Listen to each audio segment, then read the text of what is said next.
Okay. Good morning, Coach Stefan. I couldn't hear you. Good morning. How are you doing? Can you see me now? I can't see you, but then I can hear you. You can hear me. Okay, that's good enough. You can hear me. That's okay.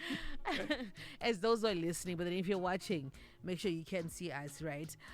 So we're talking about high school preparation. Let's get into it without taking much of your time. Yes. So we're continuing with the discussion. It's a discussion that we started some weeks ago, and this is the right time to talk about it because we've got grade 7s. They are home now. And very soon, in the next month or two, they're going to be starting high school, which is a completely different environment for them. It's a milestone, and they need to be prepared. And parents also need to prepare for it. You know, I've got a sister, so she does uniform for this particular high school. And then yesterday, there's a lady who actually came to buy uniforms for her grade 7 daughter, like all the uniforms, the bags, for next year. For next year, for grade 7.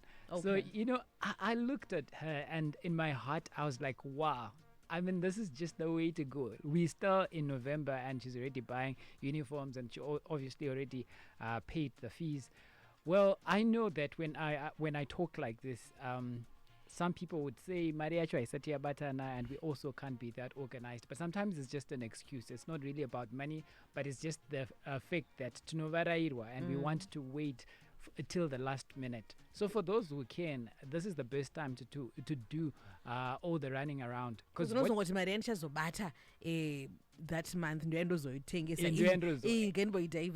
something else. Yeah, and normally by then things will be expensive because people are taking advantage of you. They know that you're desperate. You need your child to go to school next week or even on Monday the next day. So they take advantage of you and you're going to make all bad decisions. So this is the best time to actually thank you. Actually, so I'm going to buy Rain's uniforms for next year. This year. Oh yeah, definitely. And you save yourself of a lot of unnecessary pressure. You know, just think about how the shops that sell uniforms, the amount of pressure that will be there when you then try to buy next year. Everybody will be wanting to, and then you get to a point where you can't get the sizes. Because you know there's nothing that you can do. Because in size, like it's already, you know. Yeah, it's just a month November, away. Yes. Yeah, it's just a actually, month thank away. you. Yeah.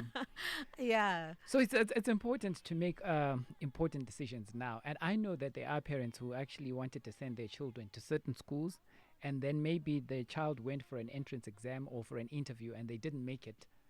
This is the time to actually go and reapply, because what happens is not every parent who gets a place at a particular school will eventually send their child to that school, because there are kids who get maybe 3 places placements for Form 1. So obviously they're not going to go to all 3 schools. They will then decide on a certain school. So the deadline maybe for paying deposits already lapsed. So now you can take advantage and you can actually go back to that school and you may still get a place if you haven't gotten another one. So that's the advice that I would give to parents like that. And then I also know, as I'm talking, there are parents who actually were not even aware that it is possible to get a place for Form 1 before results are out. They don't even know that as early as the first term or the second term, there are entrance exams, there are interviews that can be done, and you can get a place for your child. If you didn't know, well, there's still schools where you can go and apply at this particular time. And it's important, especially if you are planning on sending your child to a fairly new private school. This is the best time to actually visit those schools, and then you have your own hands-on assessment. Because if you wait till results come out, then every school is going to get into that marketing mode. And you know, when it's that time, every school is putting their best foot forward. I mean, they will show you all the glitz and glamour, all the nice things that they do, and they obviously hide their flaws. So you won't be able to get an accurate assessment of what the school exactly is. So the best time to do it is now, because they won't be expecting you. Thank you so much, Coach. Yeah. The best time is because they won't be expecting you. Yeah. So it will be as it is. Mm-hmm. Wow. And then also I speak to parents, and then they will say, oh, I'm sending my child to school X. That's the school that I went to. It's a very good school and all. And they're basing on on what was happening during their time. So your assessment and your research should be current, because things are changing. Maybe all the school stuff that used to be there is now gone. There's now a new culture, there's now a new head, everything has changed. So you have to have current information, what exactly is happening at that particular school now, and then you make your choice based on that. And it's also important to make your choice based on the personality of your child. Not every school is good for every child. So a school may be very good for child A, but not so good to the other child. So sometimes we say, okay, this is where I sent your older sibling and he did well, therefore you can also go into the same system and you will do well. And sometimes it takes parents to actually take their children there, and then after 2-3 years to then realize that they made a mistake, because children have different personalities. Yes, we can be from the same family, we can share certain genes, but still have different personalities, and we require different kinds of attention. So your child may be sporty, your child may be one who actually thrives in an environment where there's extracurricular activities, where they have time to also do other things. They might actually thrive more and do well even in their academics when they're in such a setting. And then when they're in a certain way, it's all academics, there's a lot of pressure to study and all that, they get overwhelmed and they end up not doing well. So you need to understand your child, and it's important to also get their input. Obviously, you're not just asking them which school do you want to go to and then you go with their choice, but you also want to hear what they think. You also want to consider their input, because sometimes children, when they feel like a decision has been imposed on them, they will make all efforts to prove you wrong. So they go to that school and they are not participating, they just making life hard for themselves because they just want to find an excuse for you to then plug them out of the school. So it's important to reach a consensus, to hear the concerns, so that by the time they go there, they know this is the school that I'm going to, and they put their effort into it. And then got a message from what you were saying and it's true, weekend I've actually finished buying uniforms for grade 1 and 3, and now I'm covering books. I'm like, wow, well done. And thank you for inspiring others, because I know other people would be inspired to do the same thing. Speaking of that, doing things early, you save yourself time, and not necessarily time, you save yourself from advice from pseudo experts, because when you're desperate, everyone thinks they are expert enough to advise you. Even somebody who knows nothing about schools, they feel like because you've asked, now you've given me the right to tell you something, and then they start giving you all this advice. So you protect yourself from that, because at that time, anybody who knows you're desperate is going to be advising you. And I need to emphasize this. For every price tag, there are always options. Because, people would say, izvi zvikoro zvinodhura, izvi zvakachipa zvakaita sei. Zvinodhura zvacho, there's more than one option. Zvisingadhure zvacho, there's more than one option. Zviri average zvacho, there's more than one option. So whatever amount you have, there's more than one love that. One you option. should not then be cornered out of pressure, you have no choice and the time has run out, and then you're just settling. You're just settling now to say, okay. And then there's also something that I hear a lot of parents say, and if you really think deeply about it, it doesn't make a lot of sense. So their parents would say, okay, we're waiting for results. Kana ukapasa ndrokuendesa kuchikoro chakanaka. Kana ukafoira tinokukanda chiro kwenda kukanda. Yet what we're failing to realize is that high school is an important phase. It will determine the kind of adult that you will become. So even if a child failed, then this is an opportunity for them to give them a better chance to actually do better, because they are reaching a phase that's going to determine the rest of their lives. Saka kana mwana asina kunyatsoita zvakanaka, if you then send them to just a crap school, it means they're going to become worse. They are the ones who actually need to be in a good environment, so that through that environment, their weaknesses can be worked on, and then they can also pass. I mean, think about the results we got kuma primary school. Some of us meno zvatakawana, but that didn't define us, because maybe we had a better opportunity when we went to... well, now it sounds good, because you know what? No, listen to this. Now kids have more subjects. So if you say my units are former subjects. Yes, yeah. Yeah, so if you say my units are whatever they are, they sound cool.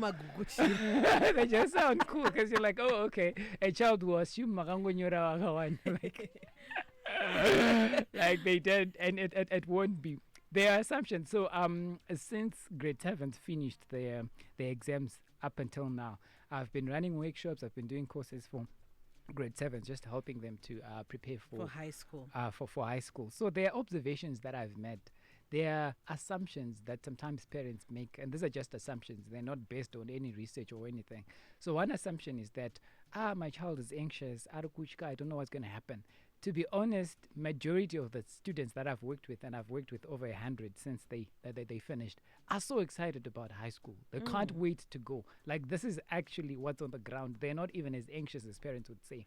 Then the other assumption is their parents would actually emphasize to me that I want you to teach my child to be assertive, so that when they're in high school, they will not be bullied and all that. I'm so worried that they may be bullied. And then I spend time with them, because sometimes the course is maybe week long, 2 weeks long, and I discover the child has bullying tendencies.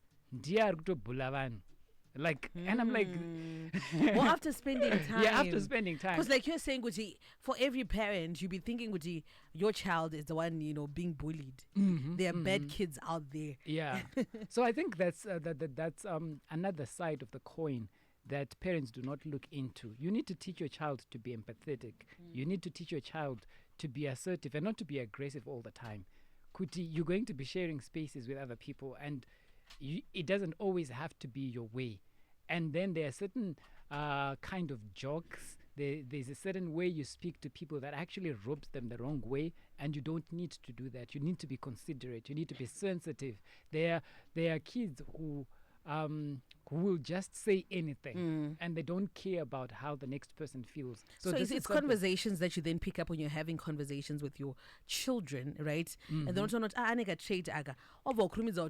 no, you shouldn't say that. Yeah, even when you're joking, don't say that to other children. Yes, it's important. Yeah, so only don't look at the other side where you're thinking your child is the one who's going to be bullied. Think about also helping other parents' children by training your own child. As a parent, please. And there are kinds of bullying that are subtle that parents normally just brush aside. So, for example, there's social bullying where a child is excluded. So this happens. So let's suppose you send your children, and they are 4 or 5. They are friends already to another group. And then because they are 5 already, they just do their things as a clique, and they exclude those other kids who would have come barima 1-1. So the same thing can also happen even in high school. You know how there are certain primary schools that have their own high schools. So a large chunk of children are fed from the primary school, then they go to the high school. So maybe in a class, half the class are children who were learning together in primary school, and then there are these few new who have come to join in, and these kids who've been in the same primary school make it very hard for the new kids to feel welcome. They exclude them. So this is a form of bullying, and we just want to brush it off as parents or as adults and say, chingoshingirira zvinoita. But imagine this, you're a murora, you've just gotten into a new family, and then vanatete vari kuita dzavo, vanawe vari kuita dzavo, and they don't care about you, they just leave you. Yeah, even as an adult. If we come to you and say chingoshingirira chingoenda kupati kwavo unenge ungori wega, will you take it? You won't be able to take it, but you're an adult. You actually get to a point where you decide, no, enough for my peace, I won't then go. Enough of this family gatherings. My social gatherings, Yes, yet you're an adult, and now imagine you're just saying your kid, shingirira zvinongoita. I mean, really? I'm 12, I'm 13. Can I handle that? So it's things that we really need to seriously consider and try and help our children. Sometimes it pays just to try and be in their shoes. Now, for all parents of grade 7s who are going to be starting high school next year who are listening, if you would like to get a little PDF with more tips on what you need to do just to prepare your children for high school, please send in the number 7 to my WhatsApp number, and my WhatsApp number is 0773 606 728. 0773 606 728. And I'm talking to those parents who've never received the PDF. If you have it already, then there's no need for you to send again, because it's pretty much the same thing. Well, thank you so much, Coach Tafadzwa. Always there with some really important nuggets, helping our kids and us, when it comes to parenting those kids as well. High school preparation, that is what we were talking about. If you missed a part of it, or you'd also want to share with someone, we were live on Facebook on the Star FM page, taking our time to 11 o'clock. It is time for the news.